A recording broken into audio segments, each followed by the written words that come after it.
گزشتہ ہفتے ہم نے ایک موضوع پر آپ سے تفصیلی تبادلہ خیال کیا تھا، اور وہ موضوع تھا فیمنزم کی تحریک. اس تحریک کے بارے میں کیا اندیشے ہیں، کیا امکانات ہیں. آپ نے بڑی تفصیل سے اپنی رائے بتائی تھی. اس پہ ایک فیڈ بیک ہمیں موصول ہوا، بہت سارے لوگوں نے اس کو سراہا، لیکن کچھ تنقیدی پہلو بھی سامنے آئے ہیں، اور وہ یہ ہے کہ فیمنزم کی تحریک جو اٹھی ہے خواتین کے ساتھ زیادتی، ظلم، جبر، استحصال کی روایات کے خاتمے پر آواز بلند کرنے سے، خواتین کو جائیداد میں، وراثت میں حصہ نہیں دیا جاتا، ڈومیسٹک وائلنس، اسی طرح آپ اداروں میں دیکھیں ان کا کام کرنے کا جو ماحول ہے وہ فراہم نہیں کیا جاتا. پارلیمانی نظام ابھی آیا ہے، کچھ عرصہ ہوا، ووٹ کا حق ملا ہے، بنیادی انسانی حقوق سے خواتین محروم تھیں. ان کی اس تحریک کو آپ نے موازنہ کیا فاشزم یا سوشلزم یا کمیونزم کی تحریکوں کے ساتھ. یہ تو خالصتاً ایک حقوق کی تحریک ہے. ان کی اس زیادتی پر جو ان سے ہوتی ہے اس پہ کم گفتگو ہوئی، اور ان کی جو ازم ہے اس کا موازنہ زیادہ کیا. کیا کہیں گے اس بارے میں؟ میں نے ان میں سے کسی کے ساتھ بھی موازنہ نہیں کیا تھا.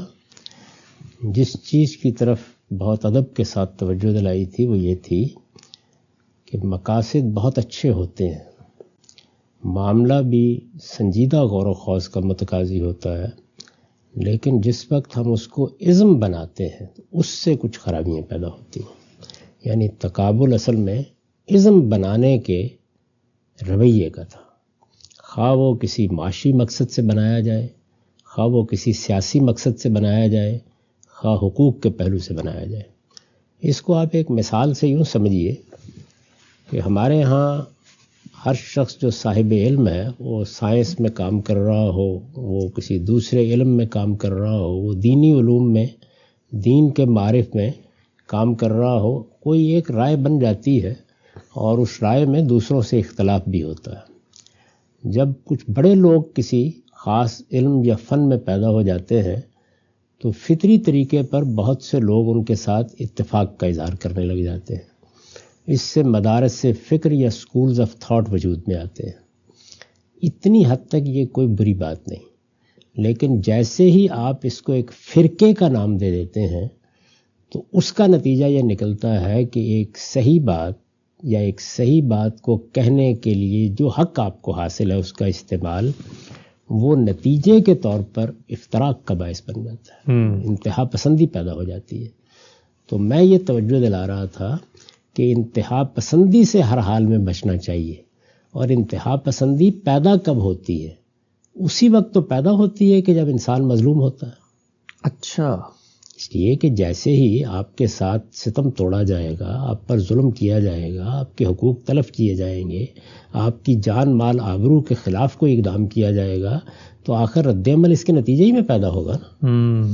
یعنی انسان ظاہر ہے کہ اپنی جان کی، اپنے مال کی، اپنی عزت کے بارے میں بڑا حساس ہوتا ہے، ٹھیک، ان سب چیزوں کی حفاظت کرنا چاہتا ہے. تو اس کو جب خطرے لاحق ہوں گے یا ان چیزوں کو پامال کرنے کی صحیح ہوگی تو اس کے نتیجے میں غم پیدا ہوگا، غصہ آئے گا، رد عمل کی ایک نفسیات پیدا ہوگی. تو اس موقع کے اوپر جو آپ ایک اچھا کام کر رہے ہیں اس کو ازم بنا کے پیش کریں گے تو کچھ دیر کے بعد، اور وہ زیادہ لوگ نہیں ہوتے، چند لوگ ہوتے ہیں جو آپ میں نمایاں ہوں گے، اور پھر وہ اس ازم کو کسی انتہا تک پہنچا دیں گے. اور جب چیزیں اس طرح انتہا تک پہنچ جاتی ہیں تو اس کے نقصانات سامنے آتے ہیں. اس کی وجہ یہ ہے کہ بظاہر تو یہ بات بڑی ٹھیک لگتی ہے کہ مثلا میرے حقوق ہیں، تلف ہو گئے، کوئی زیادتی میرے ساتھ ہو رہی ہے، لیکن میں دنیا کے اندر تنہا نہیں ہوتا. یعنی میں ایک معاشرتی حیوان ہوں. معاملے کی نوعیت یہ نہیں ہے کہ میں کسی جنگل کے اندر رہ رہا ہوں، میرے دوسروں کے ساتھ معاملات ہوتے ہیں. تو حقوق لازماً مقابلے میں کچھ دوسروں کے حقوق پیدا کرتے ہیں. اس کا ناگزیر نتیجہ عدل کے بعض تقاضے ہیں جو خود اس معاشرت کے اندر پیدا ہو جاتے ہیں.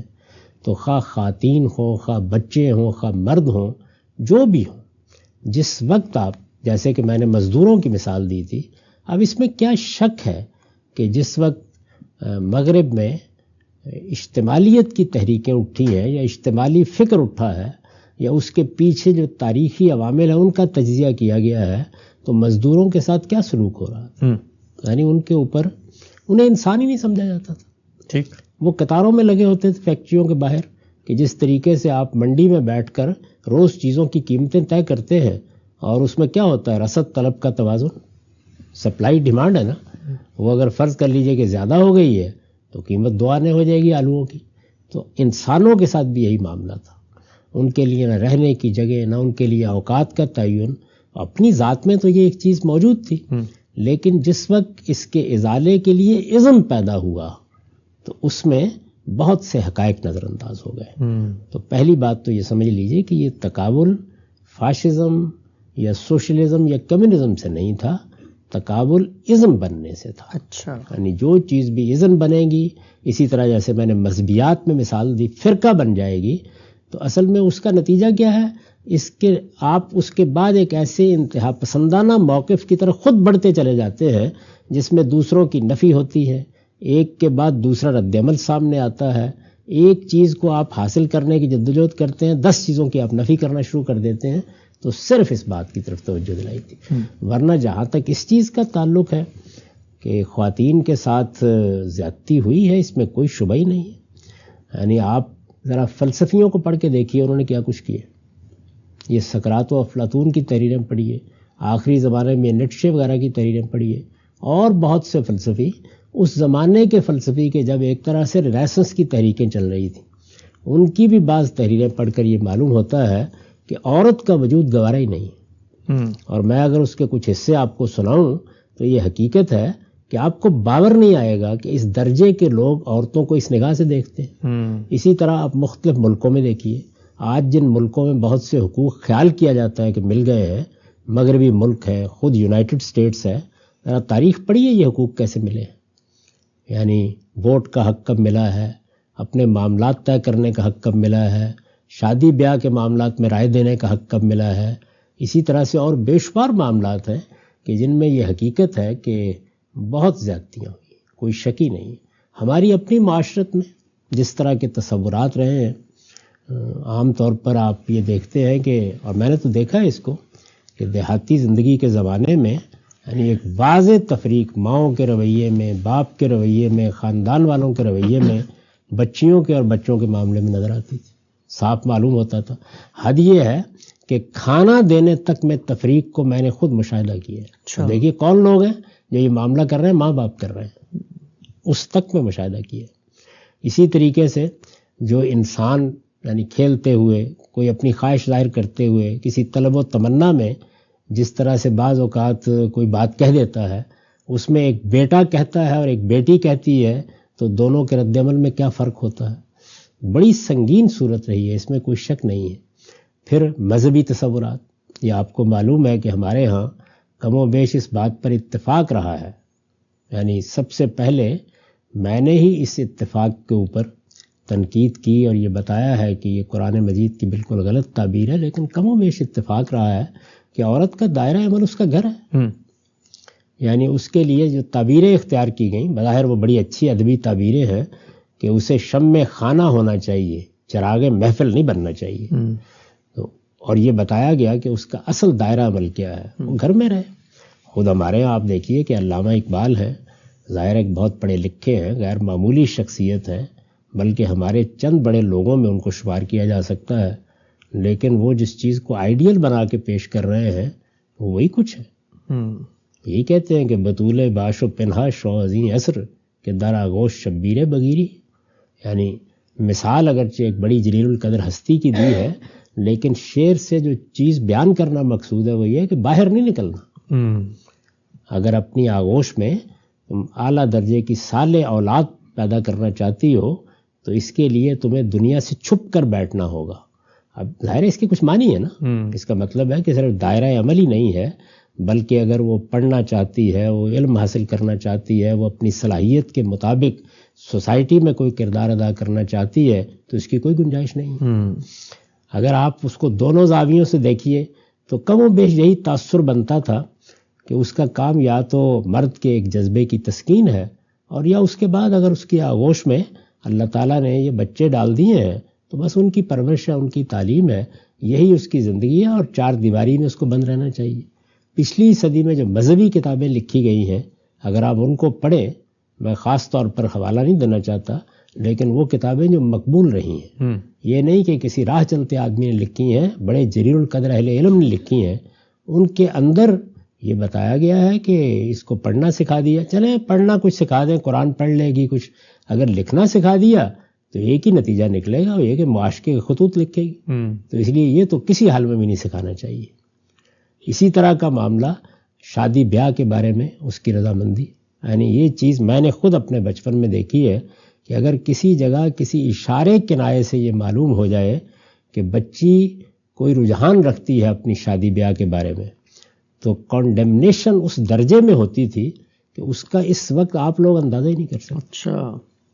یعنی پورے گھر میں، پورے خاندان میں، پورے علاقے میں، پوری برادری میں کیا صورتحال پیدا ہو جاتی تھی، اس کی طرف نگاہیں کس طریقے سے اٹھتی تھی، یہ سب دیکھا ہے. اچھا پھر یہ کہ جو اس کے لیے ماحول بنا دیا گیا تھا، تعلیم اس نے نہیں پانی، تربیت اس کو نہیں دینی، دنیا کے ساتھ اس کا کوئی معاملہ نہیں ہے، دنیا کہاں پہنچ رہی ہے اس کے احوال پر اس کی نظر نہیں. وہ گھر کی جو دنیا اس کے لیے بنائی جاتی تھی، اس کے اندر ساس کے جھگڑے اور بہو کے جھگڑے اور ان کے درمیان میں پستی ہوئی ایک شخصیت.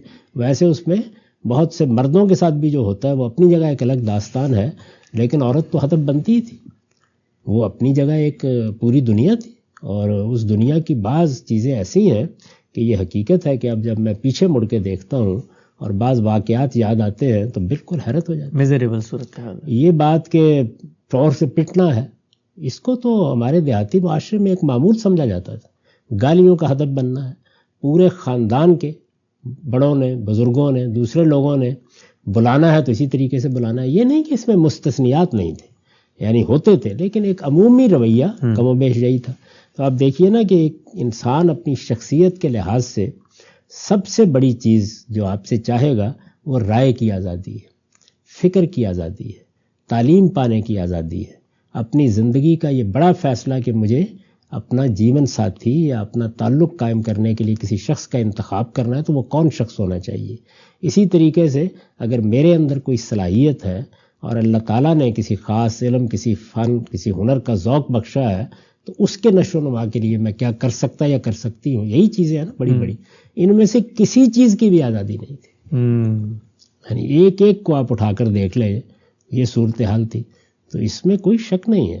اور میں بہت ادب کے ساتھ یہ عرض کرتا ہوں کہ ہو سکتا ہے کہ بعض لوگوں کو میری بات ذرا گراں گزری ہو، اگر وہ غور کر کے دیکھیں تو مذہبی نقطہ نظر سے عورتوں کے بارے میں جتنی اس طرح کی چیزیں تھیں، ان میں اگر کسی شخص نے پچھلے 30-40 سال میں پوری وضاحت کے ساتھ مذہب کا نقطہ نظر بیان بھی کیا اور لوگوں کے تصورات کو تبدیل کرنے میں بھی کوئی کردار ادا کیا ہے تو وہ یہ خاکسار ہے.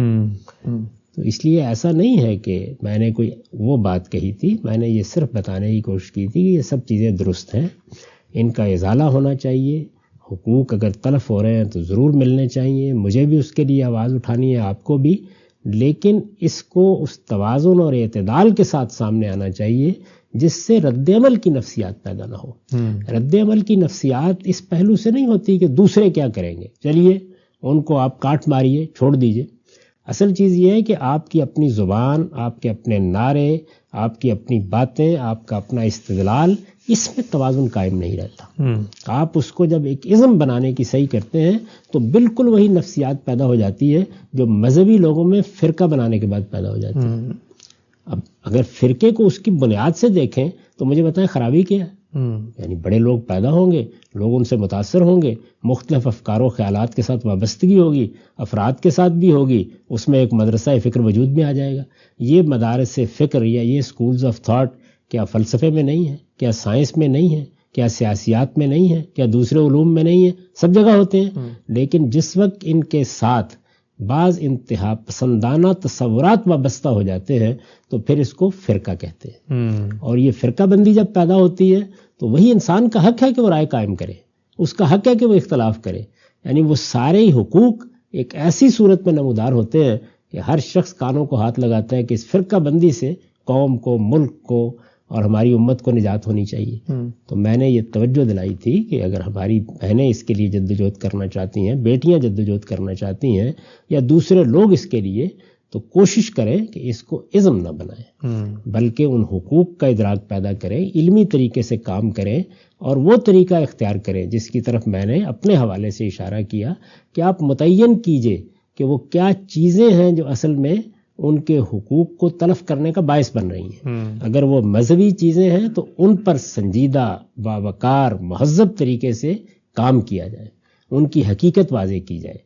وہ جتنے اس طرح کے تصورات، غلط تصورات قائم کر لیے گئے ہیں، ان کا خاتمہ کیا جائے، اور اگر ان کی غلطی لوگوں کی سمجھ میں نہیں آ رہی تو اسے استدلال کے ساتھ واضح کیا جائے۔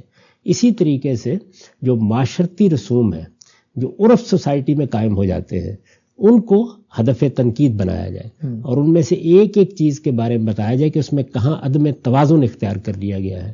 ایسے ہی جو قوانین کہیں موجود ہوتے ہیں کسی معاشرے کے اندر، ظاہر ہے کہ قوانین میں سیاسی لحاظ سے جدوجہد کی ضرورت ہوتی ہے، اس کو متعین کیا جائے، مطالعہ کیا جائے اس کا کہ اس وقت پاکستان کی تعزیرات میں یا کسی دوسرے ملک کے قوانین کے مجموعے میں کہاں کہاں اس طرح کی زیادتی ہوئی ہے، کہاں مزید کسی تغیر کی ضرورت ہے، کہاں کوئی نیا قانون بنانے کی ضرورت ہے۔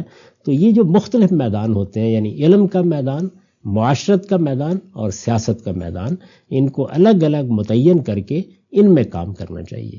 اور اس کام کے لیے جو ایک اصطلاح ہمارے ہاں عام ہو چکی ہے اور جس کو عالمی سطح پر مان لیا گیا ہے، اور جس کو اب اس اصطلاحی کے طور پر تمام دساتیر کا جو مختلف کانسٹیٹیوشن بنتے ہیں ان کا حصہ بنا دیا گیا ہے، وہ ہے انسان کے بنیادی حقوق۔ تو آپ کہیے کہ عورتوں کے جو بنیادی حقوق ہیں، جو انسان کی حیثیت سے ان کو حاصل ہیں یا حاصل ہونے چاہیے، ہم ان کے لیے جدوجہد کر رہے ہیں۔ تو ہیومن رائٹس ہی کا ایک بہت بڑا شعبہ ہے یہ، جس میں الگ سے بھی کام کیا جا سکتا ہے۔ اس کو آپ جس وقت ازم بنائیں گے تو میں نے اس کے خطرات کی طرف توجہ دلائی تھی، اور یہ کہا تھا کہ اس وقت ہم جب پچھلی 200 سال کی تاریخ کا مطالعہ کرتے ہیں تو جہاں کوئی چیز ازم بنی ہے اس کے یہی نتائج نکلے۔ ٹھیک ہے، ہم سب بہت ہی تفصیل سے آپ نے بتایا، اور یہ حقیقت حال بھی ہے۔ ہم دیکھتے ہیں اپنے ملک میں بھی کہ جہاں ایک طرف خواتین اپنے حقوق کے تحفظ کے لیے ریلیاں نکال رہی ہوتی ہیں، دوسری طرف خواتین ہی ان خواتین کے خلاف ریلیاں نکال رہی ہوتی ہیں کہ آپ کا جو نقطہ نظر ہے یہ تو کوئی خاص ایجنڈا ہے یا خاص مغربی فکر سے اٹھا ہوا ہے، ایک عالمگیر نعرہ اس کو بنانا چاہیے۔